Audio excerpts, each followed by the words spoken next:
myself out. I am afraid of. I'm terrified and paralyzed by. I am deathly afraid of. Welcome to the Sum of All Fears podcast with your host, me, Ryan Perio.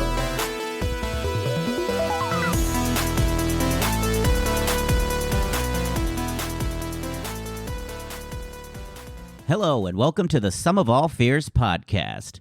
I am your host, Ryan Perio. This week, my guest is my friend Mike Danielson, who I met recently at the Plano House of Comedy. Mike has an amazing past where he is a rapper, a real estate agent, a manager of a comedian here in Dallas, an actor, and a father. He's got all these hats, and he just wears them all over the place, and it's just an amazing... He's lived an amazing life, and he's come from the same area that I grew up in, which is the A-Leaf area in Houston, Texas. So we talk a lot about our memories of A-Leaf, Texas, growing up in Houston, how he got into real estate, acting, rapping, and managing a local comedian. And then we get into his fear of risking it all, which he's doing by leaving A-Leaf, his home where all his friends and family reside, and having a fresh start here in Dallas as a real estate agent. So let's get into that interview right now with Mike Danielson.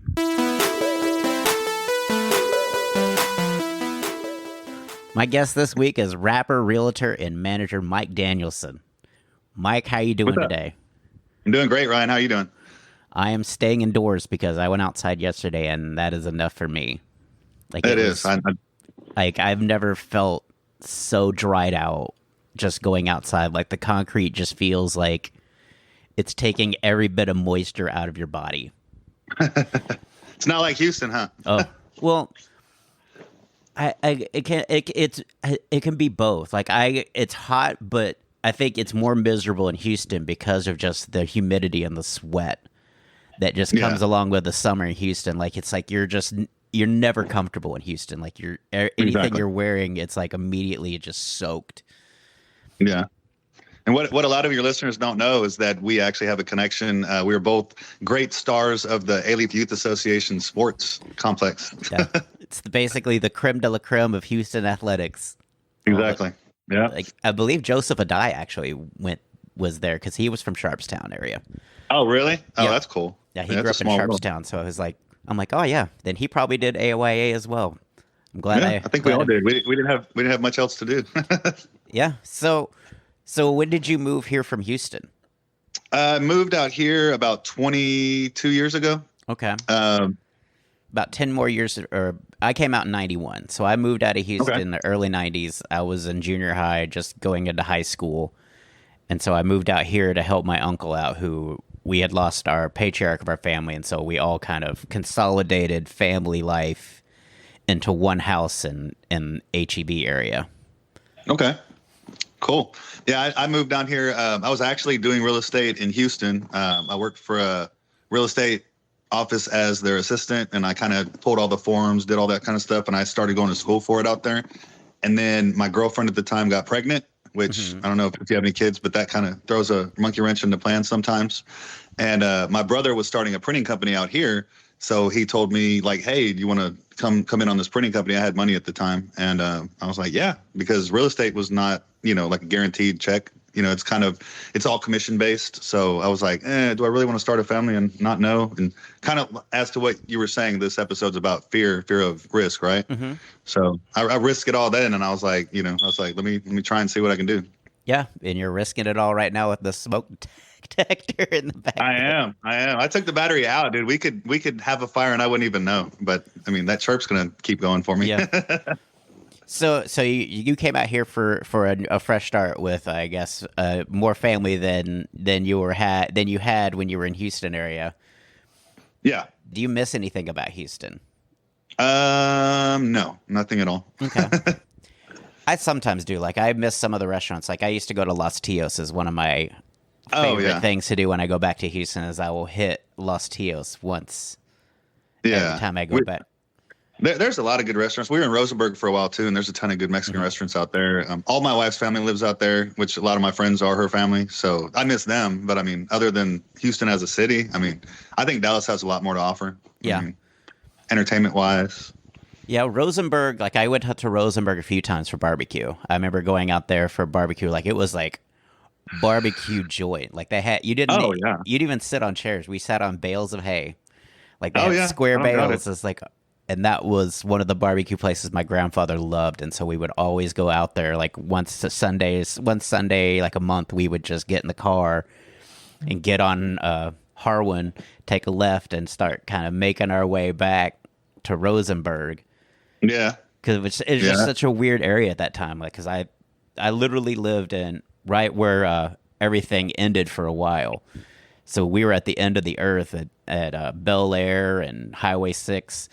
Yeah. We lived off in that area, and it just kind of dead end. And you had like Harwin and stuff, and there would be like a feeder road, and you would like jump across the railroad tracks on Harwin, and then it was just like a country road back in the backs to like Hempstead. Yeah, US 90 took you all the way down. I think from Highway 6, you could take 90 all the way to Rosenberg. That was pretty much the only road in or out back then. I mean, then they expanded 59, and it looks totally different now. I mean, it's a totally different place. Yeah, we went down there a few years ago. So my grandmother passed, and so we went down there to visit family friends that lived with us that were my grandmother's neighbor and stuff, and just family friend. And we went to visit her, and we went, and they have some sort of tollway now that goes in between 59 and 10. It's like I think it's called 69 is what it's called. Yeah. Which, oddly enough, was my number on AYA football. Yeah, and so we drove that, and like we were like driving back, and we're like, we didn't even know where, like, because it used to be when you got to Fry Street on Highway 10. Yeah, it was nothing. Like you just could go, and it would be forever until you got to like the kind of the well-to-do neighborhoods out in Katy. Yeah, and now it's like you can't tell where that all was. Like it's all just completely developed and everything else. I think they call it Grand Parkway now. Yeah. That one you're talking about. My sister-in-law lives in Katy, so I mean it's a straight shot from Rosenberg to there now. I mean it's pretty crazy. Yeah, like it used to be just so like empty, and it's like it's just mind blowing that all that is all filled in, like and established for probably decades, and you just wouldn't even believe it.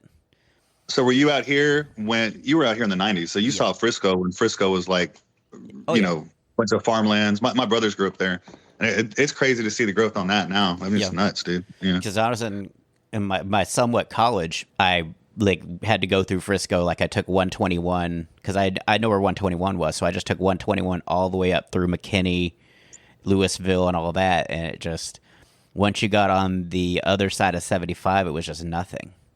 Yeah, it was just completely vacated. Now it's Nebraska Furniture Mart.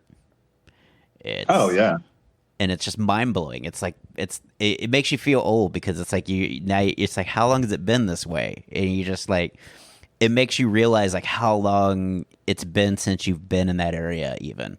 So like if you go visit your hometown in Houston, it's like how long has it been since I've seen this place? Oh yeah, I haven't been there in a while. I try to avoid it.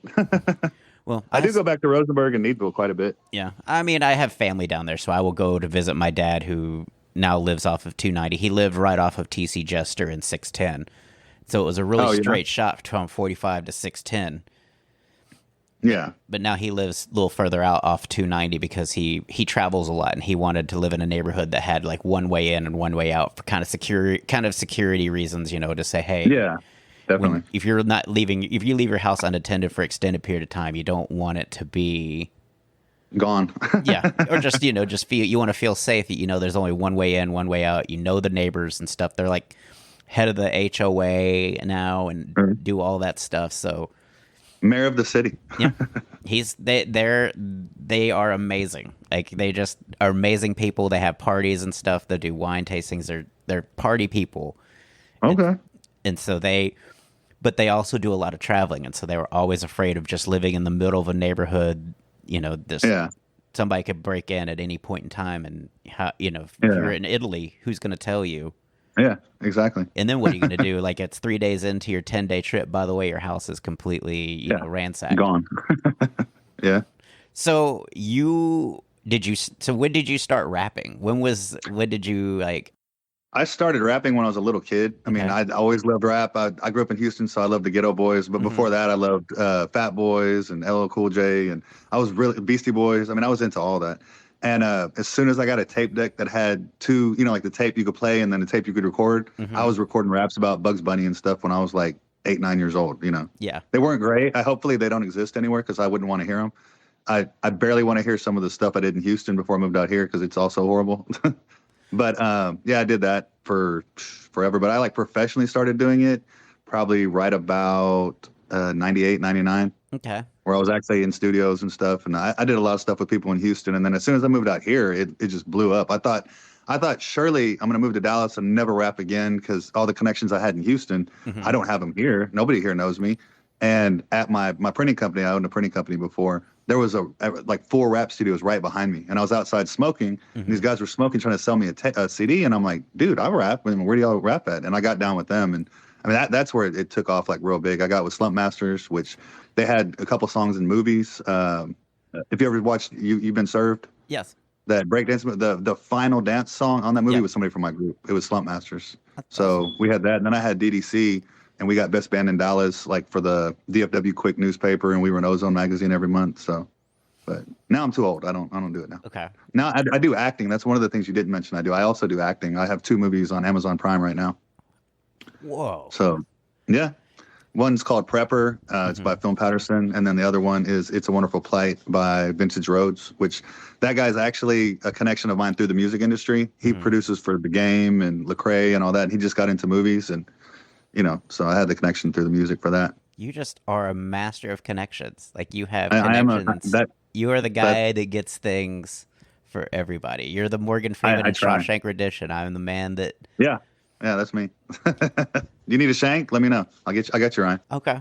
I'll need a picture of Raquel Welch, a poster of Raquel Welch on my It's on my ceiling, Gina Davis. hiding a hole. But yeah, so But who like when you got into rap? So was the Fat Boys and like just Crush Groove, like that whole era, just kind of. yeah, Run DMC, Tougher Than Leather. I mean, I met the Beastie Boys when I was probably 11-ish years old. I was at the airport. Nobody knew who they were. I was taking my grandmother back to Michigan, and I saw these 3 white dudes, and all of their luggage was Adidas. And I was like, these are 3 white dudes with the Adidas luggage. I was like, surely that's the Beastie Boys. And my mom drugged me away. She's like, get away, like don't talk to strange men. You know what I mean? And they ended up being at the gate next to my grandmother. And so I walked up, and I was like, dude, I went to Mike D. I was like, dude, my name's Mike D. I was like, I also get respect. That's awesome. But yeah, I got his autograph. It was cool, man. But yeah, that's where I started the path. I would have loved to have had Adidas luggage. That was the cool. Yeah, That to me would have been the It was coolest. dope, man. It wasn't like a standard suit. It was like duffel bags, but they had a shit ton of them. I don't know if we can cuss on here. You A can. poop ton. Yeah. You can Beat me up. Yeah, I don't mind. It's explicit because I mean we're talking. We talk about adult things, and so it's like Yeah. it's one of those things where I don't think kids are going to listen to it anyway. So Yeah. Who wants to listen to 2 old guys from A-Leaf talk about the Beastie Boys? an A-Leaf.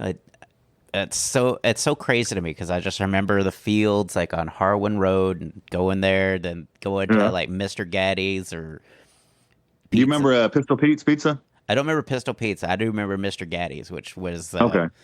Gaddy's was big over there. Oh, I loved Mr. Gaddy's. Like they have one here. It's in Plano. Yeah. And I'll order a sampler every once in a while just to. I think they still have one in Richardson also. Okay. But they had a Gaddy Town in Frisco for a while. I used to take my kids there. That was fun. Yeah. I was like, I just love the sampler. That's something from my childhood. It was one of the best pizzas. It's still darn good pizza, to be honest. It's like when you eat it, you're like, wow, this is pretty damn good pizza. Like I remember. Yeah. And so, I even like Little Caesar, dude. Those are like $5 a piece. Yeah. And they're actually better than most of the stuff you get from Domino's, which is crazy, It's so amazing to me, like with the fear of risk, how many risks you've taken in life. Like, because I mean, if anybody were to look at you, they would not. I never would have saw rapper. Like I would have seen rap fan. I definitely see rap influence in your style and your dress. Yeah. But I would never assume that you were actually like rapper in you just have such a calm demeanor. Like it's not something, usually they're, it's a bigger than life personality that they command a room. And I kind of do command a room sometimes when I'm in it, though. Yeah. But I mean, that's where it works with me on managing Alex. Like I manage Alexander K. He's a local comedian. I work the room for him. Like, I mean, he's more about on stage. He's a beast, but he didn't really have anybody like talking to the door people or bookers and all that. So I'll talk to anybody, dude. I've never met a stranger in my life. I mean, I can start up a conversation. That's why real estate is like an amazing thing for me right now. I mean, I know so many people in my circle, but anybody I meet, they're just like a friend I've had for 20 years. It doesn't matter. And that's a great skill to have as a realtor, is to be able to develop that kind of interpersonal connection. Yeah. On meet is a super skill. And especially again from your background of approaching Mike D of the Beastie Boys, or this film producer, or even your kids, even just to command, to show your kids, hey, there's a way to do this without being off-putting, or just complete, you can have a total room in your command. Yeah. And maybe not even say a word, like just entering sometimes, just having that kind of confidence. Yeah. Yeah. And speaking about my kids, like the music that apparently they tell their friends in school, because all my music's still on iTunes and all that. And I'll go to, like, I went to my daughter's, we took pictures before the prom the other day, and her date was like, man, I'm a fan of your stuff. And I'm like, fan of my stuff? He's like, yeah, Payday. I downloaded your thing off iTunes. I'm like, oh, okay, cool. I was like, whatever. Got some royalties coming now. Here we go. Yeah, exactly. I get checks still. I mean, they pay so little for streaming music nowadays. So I'm on Spotify, iTunes, Google. I mean, I'm on all those, but I'll get like a $20 check like every month or two or something like that. And that's for like 20,000 streams. It's like 0.002 cents or something like that per stream, depending on the service. So. Yeah, but it's still cool to just be able to kind of have that history that, like, I recorded a comedy album when I'm working on getting that release from my friends and stuff. But to me, it's a compendium of my work. I wanted something that when I walked away from comedy, that's tangible. It'll live on past your career. Yes. That's what it's all about. It's the art. You're creating the art. You want everybody to hear the art. I don't care if I get $20 or $0. Yeah. I just want people to hear it. I made it. It's blood, sweat, and tears, just like your comedy. Yeah. It's stage time. It'll live on forever. Yeah, stage, studio time. It's all creativity, and it's something that in your mind you're good at. Yeah. And you want to kind of show what you were good at. Maybe it wasn't the best football player or basketball player, AYA baseball player, but damn if I'm not good on stage. I actually was the best AYA football player, though. We won the Super Bowl. They still, to this day, my coach from that game, that was 1986. He is still on my Facebook, and he still talks about that was the best team that he ever had in his entire career of coaching. I don't know if he coached you, but I'm not saying anything, knocking you. Yeah. But he's like in his 20 years of coaching, that was the best team. We never lost a game. We won the Super Bowl. I had a little satin jacket that said AYA Super Bowl champs, and had Mikey stitched on the side. It was pretty cool. I wish you could find that somewhere, like just the... I wish I could too. Yeah. It'd be really small now.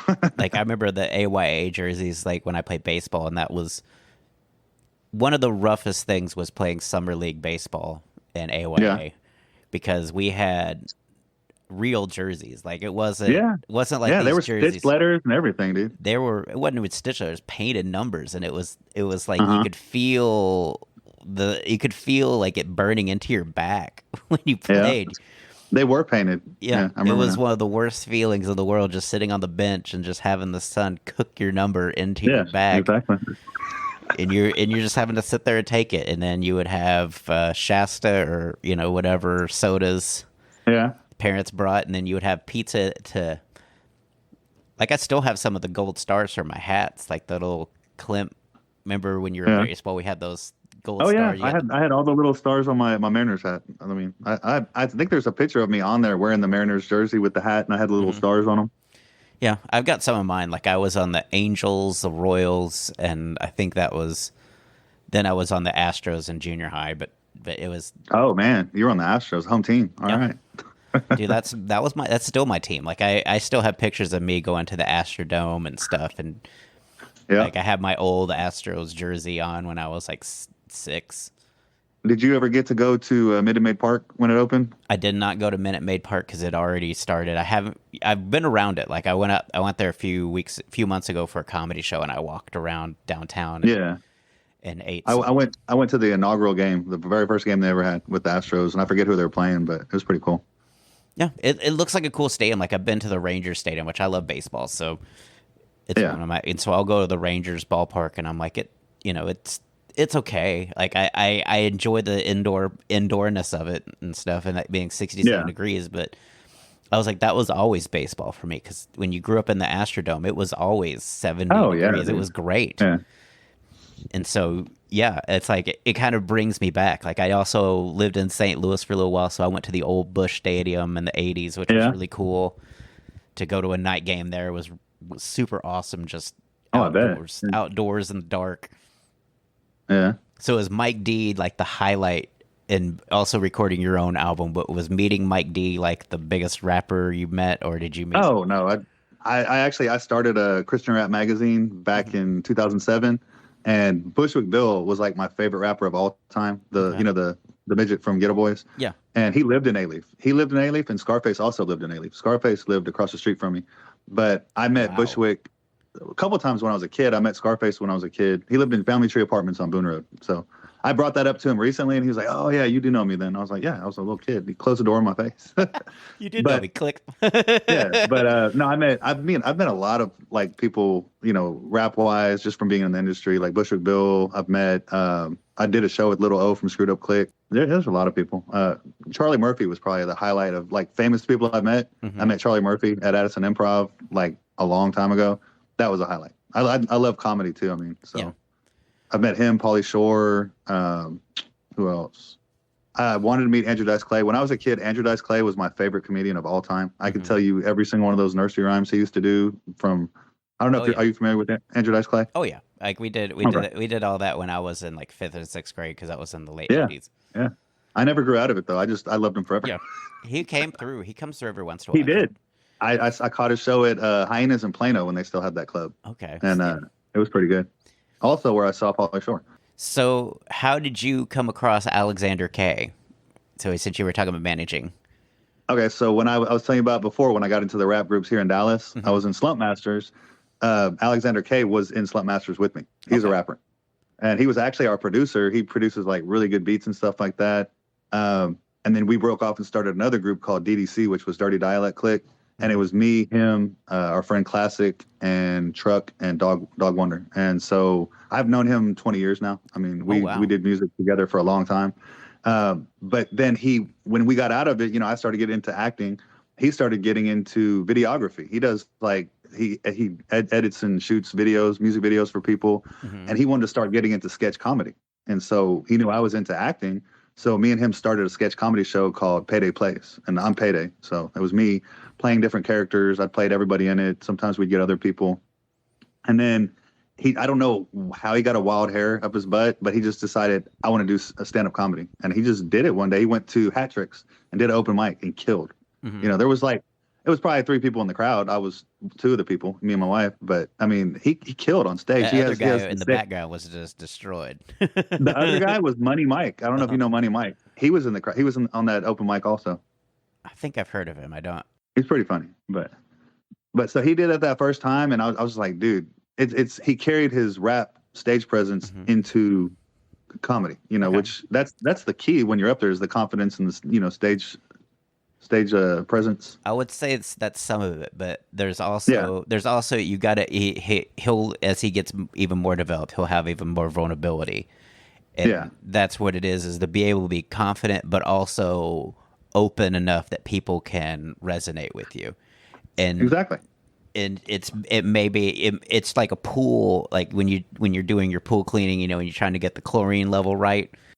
Yeah. That's where that's the next step, is just to kind of get the attitude versus honesty kind of level to where it fits who you are and the people, and it grabs people. It's like it's what the audience lets you get away with, because you can try to be so honest that either people just start feeling sorry for you up there, because you'll see those comics that just keep beating themselves up to the point that, and they don't understand that we get it. You don't like yourself, but we like you.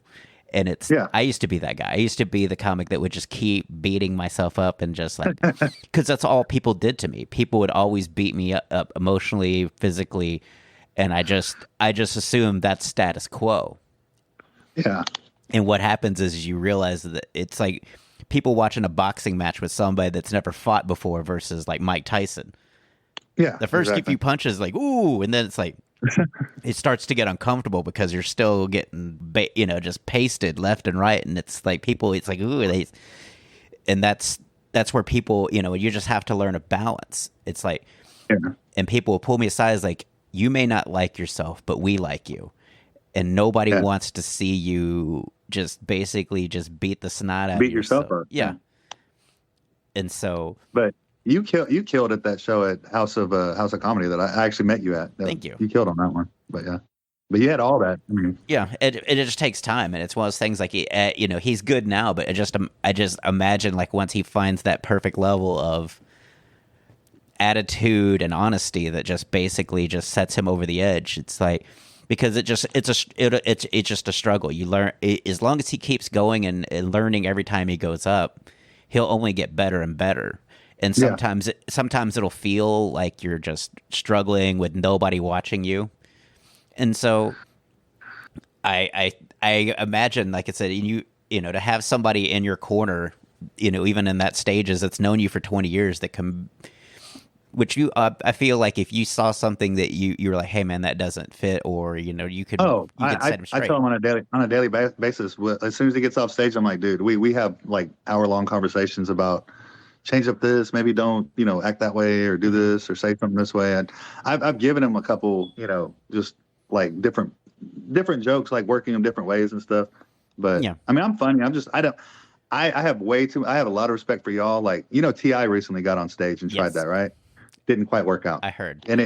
And I think it goes exactly into what you were saying about not having, having a little bit of vulnerability when you're on stage. Yeah. He did not. He got on, I'm T.I., haha, you're going to laugh at me. That's how I would probably be on the stage, because my personality is that way. And I'm just nobody's going to laugh if I get up there. I'm funny, but I'm going to like force my funny on people, and it's not, it's not going to work. But yeah. But I mean, it's also just takes time to, that's what if you were to pursue it, it would just like rapping, you got to find the right words and the right bars and everything else. And there's a lot to it. But I mean, to have that experience already of stage time and stuff for Alexander, that's one hurdle he doesn't have to, stage fright is one hurdle he's already got. Yeah. He's gotten past. And so he's in a side of his peers, he's already mastered that one. The next one then is to just fine tune that stuff and just talk about real things, as not just observations. To me, people always talk about like, I think this is funny. I was like, to me, funny is a feeling. Like when you laugh, you felt that, it's like, when I have a good joke, I feel it. I'm like, I felt that. I don't even have to do it open mic. Sometimes I'll think it and I was like, I feel that's going to be good. Yeah. So when people say a lot of his stuff is real life stuff. Like he brings up his dad a lot. His dad was from Ghana. So he's always like, he does voices like crazy good. Like he does a perfect rendition of his dad. He goes, sit down at that table. He does like this old African dad voice. Yeah. And it's just, those jokes are the ones that kill when he does those. I mean, because people really, he's got a joke about second grade Renee, where he's talking about this girl in second grade. She had second grade booty, and he was all in love with her in the tire swing. And at the end, she was with another guy in the tire swing, and like everybody in the crowd's always like, oh, and they resonate with him because he brings in real stuff, So yeah, I totally see that in the comedy. And when's the last time you've seen a tire swing? I want to know. And I think about. Well, you know what? I'm from Rosenberg, so probably like a month ago when I was down there. They still have them there. Yeah, I remember the parks in Mission Bend area. Like I remember there was like one tire swing in the middle, like a cast iron steering wheel, like a little place you could jump on, big tall metal slide. Yeah. Oh, the ones that get really hot in the summertime that burn the skin off your legs. Yeah. And then the swimming pool that I grew up in, which now has water slides and stuff behind the stop and go off of Camino del Sol and Bel Air. Dude, are there any even stop and goes around anymore? I don't think I've seen them out here. Are they out here? If there was only one that I saw, which was in Carrollton off Rosemead, and right now it would be George Bush. So it was like Rosemead. Do you remember Circle K? Yeah. I used to Yeah. be, I've seen one of those here. they're coming up here now. Like there's more of them now. So there's one by my house over here in Irving, and there's been way more recently. Like there was a Circle K and Stop and Go, two Stop and Goes and a Circle K. And so Stop and Go was at Camino del Sol in Bel Air on my side of the street. Then they had one not at Navidad. That was the Circle K, and then the other one was I think no, it was Navidad. Winkleman was the Circle K, and then Navidad. Down another light down, they had another Stop and Go with a Metro bus stop when my mom would take to go to work. So I would get up. Yeah. And I lived right across the street from the Metro bus station on Boone Road. Yeah, that We took bolt cutters and we cut their chain link fence so we can cut through and go to school quicker. So we made ourselves a little doorway because it's A-leaf. Nobody cares. Yeah. You know, you can cut things down. yeah, it's just one of those things we learned. You know, like they used to have abandoned houses and stuff, and you could just open the door because they would just have. Oh yeah, dude, those were our clubhouses in Leawood where I lived at. There's like 4 or 5 houses nobody ever lived in them, and those were our clubhouses. I mean, we went in, set up camp in them, but yeah, it would like be our after school hangout spot, go smoke weed and do whatever. So, as a real estate person, and you said you risked it all, like you're pursuing this real estate just from scratch. So you just started doing What got you into real estate? Well, the fact that I did it 20 years ago, I actually started out doing I basically did what a real estate agent did. I pulled all of her forms. Back then, everything was by hand because that was in the late 90s. So there was no computers. There was no. Now I have DocuSign. I can send, if somebody wants a contract, I can send every single contract in an envelope on a computer and here, sign those, click here, click there. Well, I would pull all those things. And she saw my personality and she thought I would kill at real estate. So she started putting me through real estate school. But then my girlfriend got pregnant and I moved here. And then I just kind of put it on the back burner.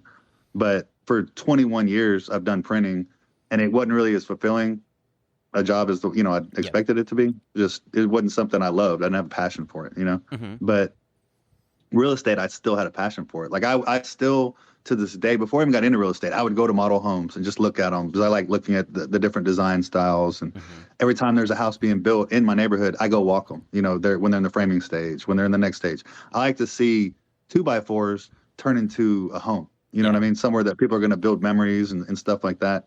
So when I had the opportunity to get out of the printing company, the first thing I went to was like real estate. That's what I want. So I just, buckled down, knocked everything out quickly as possible. And, now I'm here. But I mean, it's something, again, I feel like that's even, that's the way you approach a fear of taking a risk is that I love doing it. And that way it takes a lot of the fear out of taking that risk because you enjoy doing it so much. Because imagine if you didn't enjoy it and you had to do it. Like that's what you had to do. That would be. Well, that's what I did when I moved here. I put everything on hold and did a career I didn't really enjoy on a daily basis, but I invested all my money into it and I was tied to it. I couldn't, there was nowhere else to go. And it was just like every day I hated waking up. I was just like, every time the alarm went off, I got to go back there. It was a daily beating, dude. But now I'm excited to get up every single morning and just, I'm at a great company. I'm with Keller Williams McKinney. Everybody there is really helpful. They, anytime I have questions, there's older agents there that it's like I have the experience of 150 years because I have all those people at my fingertips. I'm like, hey, dude, what do I do in this situation? And there's no competition. Everybody's there to help, which is cool. I feel like I feel like when you even talk to other realtors that are on the other end of the transaction you're doing, whether it's buying or selling, you're all in the same boat. You're not like, it's not this, like the, whatever that Bravo TV series was the $1 million listing or whatever, where those like real estate agents for like the super, and they're like, just can't. A lot of that staged. Yeah. I was like, I don't think it's that high drama. I was like, no. I think most real estate people are like, here's the game. All right. This is, you can't, you're not, this isn't like TV. You can't come in here with a magic lowball offer that's going to get approved. There's not in this market. You can't. This market right now, dude, is stupid. I mean, it's crazy right now. That's why I'm staying in my apartment for another. Hey, but I'm telling you right now, it's in a shift right now. I mean, I'm not trying to sell you a house. I mean, unless you want one. Yeah. But yeah, it's shifted to a buyer's market over the last 2 weeks. It's crazy. I go to open houses every weekend. the numbers have dropped down like drastically. I mean, people are not doing multiple offers and 100,000 over ask. Yeah. I mean, they're not doing that anymore.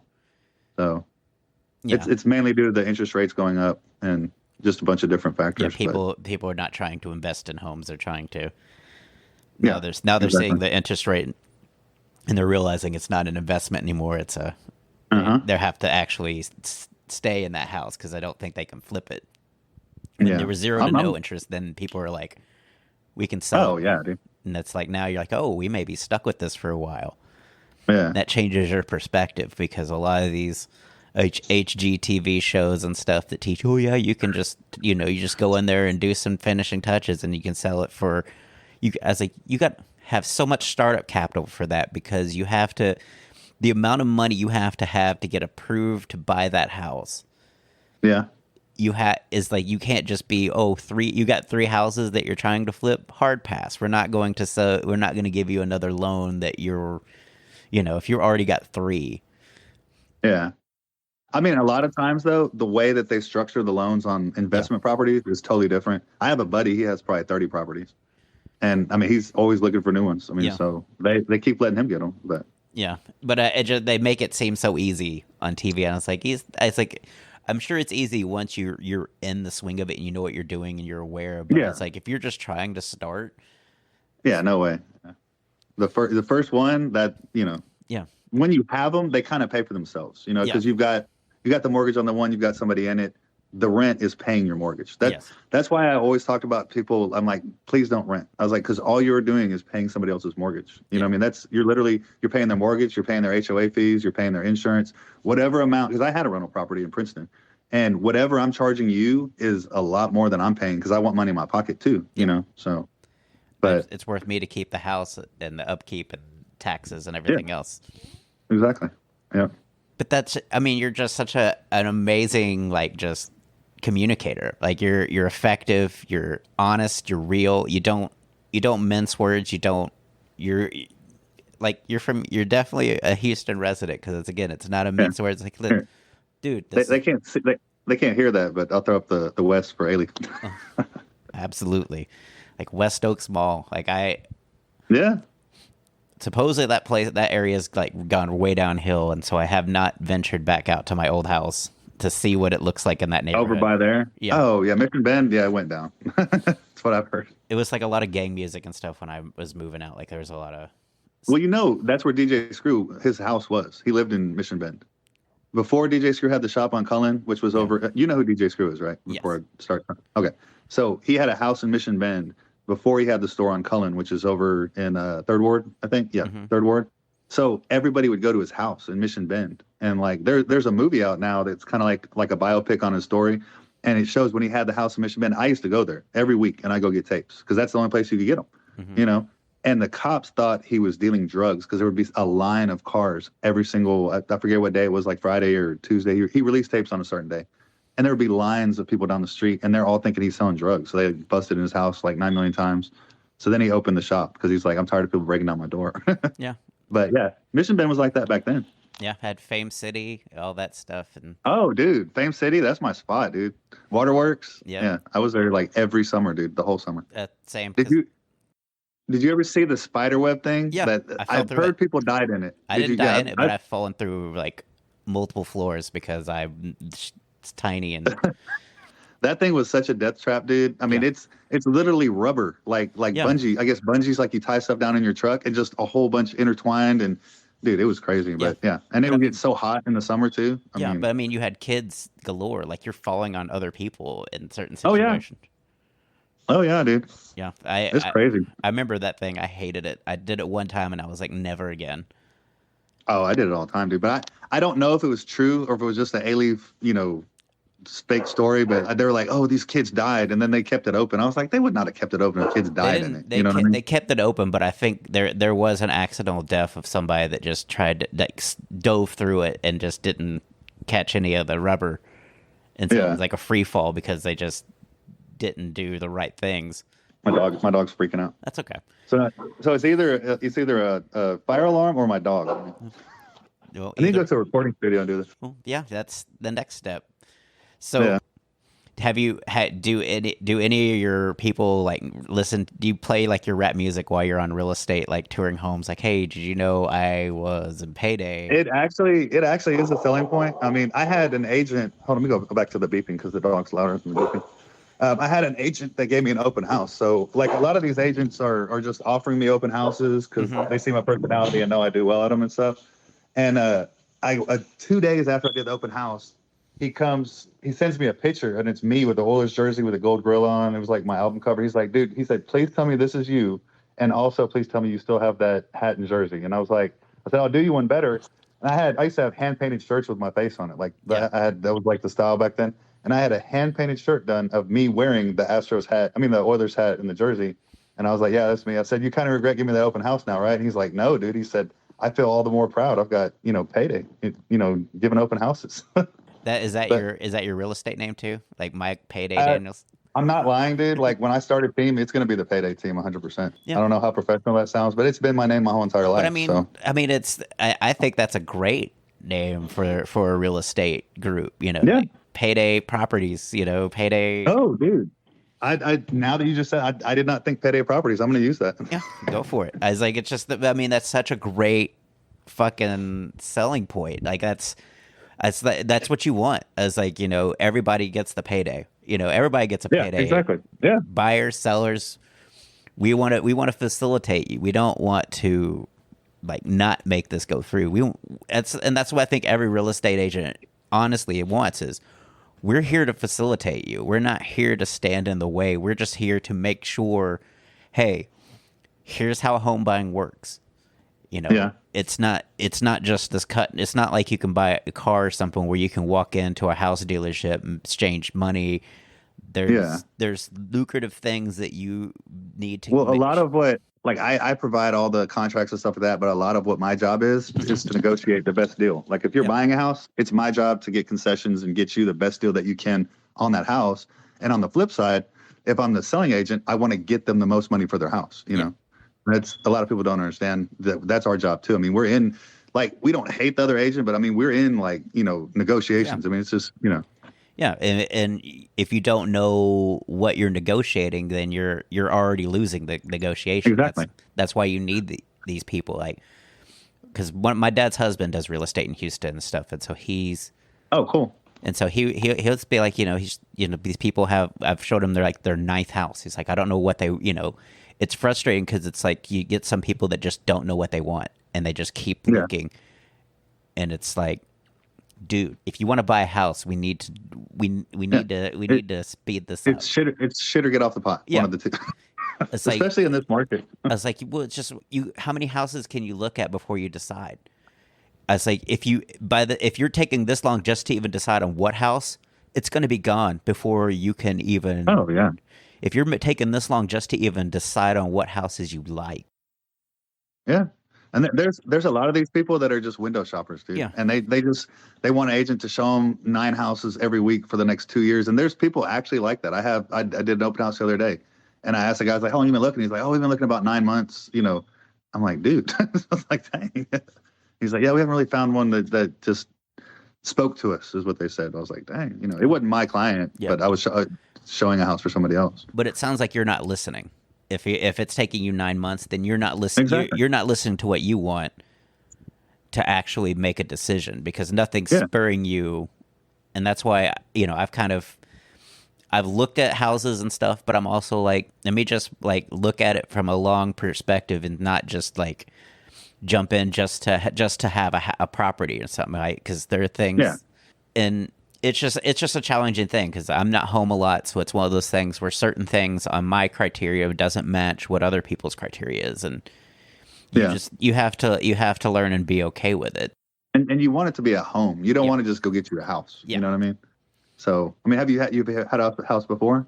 I've never had a house before. Like I had really bad credit. Like I've been working on just living in a 1-bedroom apartment, getting my credit card debt down, and everything else, and. I'll tell you now, being a comedian is not going to help your credit. I have a day job too, so that cool. It definitely does help. Like it's definitely provided extra income for the last few years that's helped me pay off my debt and get my credit back to where I want it to be. Yeah. And so now it's just amassing, just kind of, stowing away money for if I do decide when I do go to home buyers that I have a down payment and I have I have proof of income, proof of down payment.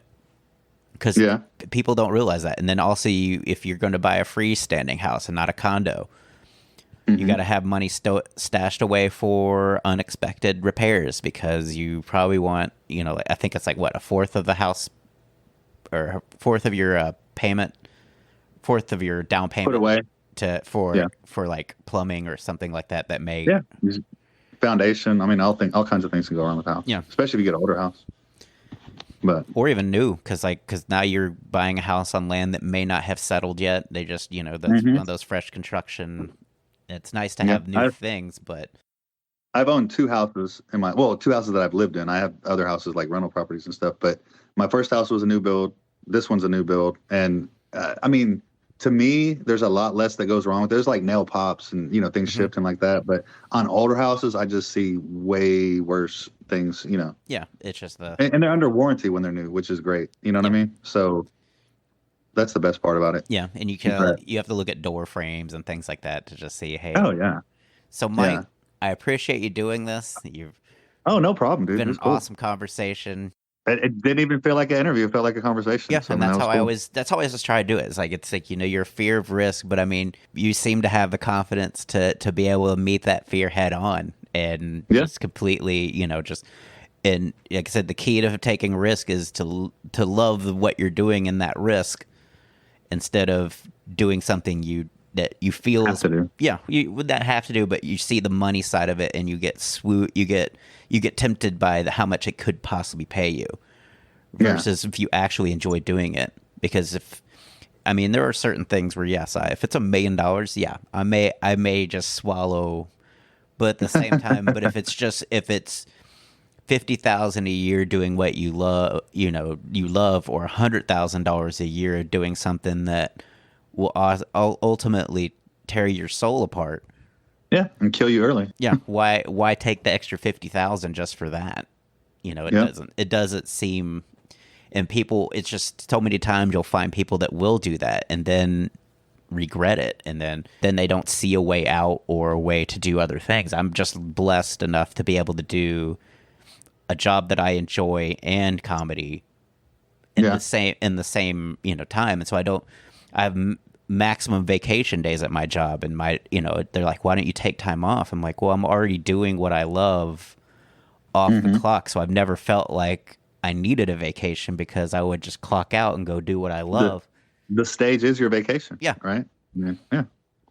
And I'm gonna be honest, dude, you kill it up there, dude. Seriously. Thank you. I mean, you have all the aspects of like somebody that should have Netflix specials already. You know what I mean? Well, we can hope. I love doing it, and it's one of those things where if that were to come, I would enjoy it. But I just love what I do, and it's just it comes across, and I'm just at a really good place in my life there comedically that I can kind of pull that off, and it just actually it actually worked for me, and it's just kind of a like I was saying about my CD, it's just a compendium of my achievement of just hard work. Yeah. So, Mike, where can people find you on social media if they wanted a house? I'm all over social media. All social media at Mike Danielson Realtor. You can find me. I also have my movie stuff on there at Payday Plays. My music's all over iTunes and Spotify. I don't know if anybody wants to listen to that anymore, but hey, I mean, it's there. You know, it's a like you said, a culmination of my art. But I mean, yeah, real estate, you can find me there. My number is 972-880-4105. You can call me anytime, 24 hours a day. I'm like 7-Eleven. I'm always open. All right. Well, thank you again, Mike, for doing this. Thank you, Ryan. I appreciate it, brother. So that was Mike. Wow. What a great, just a risk taker. Like for someone that's afraid of risking it all, he's facing it head on, and that's just amazing to see. He's putting on so many different hats, from Payday, his rapping, his real estate agent, Mike Danielson, acting, And then even real estate, where he's just making waves in the McKinney real estate area here in the Dallas-Fort Worth area, which is like north. So check out Mike Danielson on social media. All his links will be in the show notes. Check out his music on Spotify. Check out his acting on Amazon Prime. And check out Alexander K wherever you see comedy being performed. Just check for Alexander K with K-A-A as his name. So check him out. What an amazing week. I got the call on Friday that I would be working in the Grove out in Lowell, Arkansas for the first time in like 3 years. And so I made my way out there and got a couple scratches on the car on the way and had a great weekend with Sherman Golden, who was an amazing comedian. We had fun. We had great laughs. And we just went back to our little cabin in the woods where we stay whenever you perform at the Grove. You stay in a little condo cabin out by the lake, and we just basically eyeballed spiders most of the night instead of sleeping. So thanks again to Bill Adams for putting us up and the hospitality and all the free food that we got all week. It was a fun time. Hopefully I'll get to work with Sherman again in the near future. He's going to recommend me for some gigs, which is really awesome. We had a great time. I drove home today, got home about 1:30 in the afternoon, went some grocery shopping. Just started to get pieced back together from being away for 2.5 days. But yeah, it was a fun time. Again, check out Mike Danielson. Myself, next week I'll be working with Mike Palashak at the Dallas Comedy Club. I'll be hosting. Come check out one of those shows. It'll be an amazing time. Thanks again for listening to the Sum of All Fears podcast. Happy Father's Day to all the dads out there, including my dad, who is probably sitting at home either relaxing or planning his next trip. He loves to travel, and he does international travel. He just spent a month in Spain in May, so he may be off and out again. Well, thanks again for listening to the Sum of All Fears podcast, and happy Father's Day, and have a great week. And now some thank yous for the folks that make this show possible. Thanks to Barry Whitewater for my art and graphics. You can follow him on Instagram at bwhiteh2o. Get it? H2O like water. You can also follow him on Facebook, Music. A huge thank you to Gunnar Olsen for the wonderful music provided for this podcast. You can follow him on Instagram at gunbuns, that's GUNBUNS, as well as his website, gunnarolsen.net. Check out some of the samples that he has recorded. They're amazing. He's an amazing percussionist. If you want to follow the show, we've got a Facebook group, Sum of All Fears. Instagram, Twitter, you can find us at Some Fear Fans. If you have some feedback for the show, email me at somefearfans, SOMEFEARFANS @gmail.com. I'll be happy to take those into consideration. Also, if you'd like to be a guest, email me at somefearfans@gmail.com. We can try to iron out some details and get that settled in. Give us some feedback. If on Apple, Google, Spotify, or wherever you listen to podcasts, leave a review.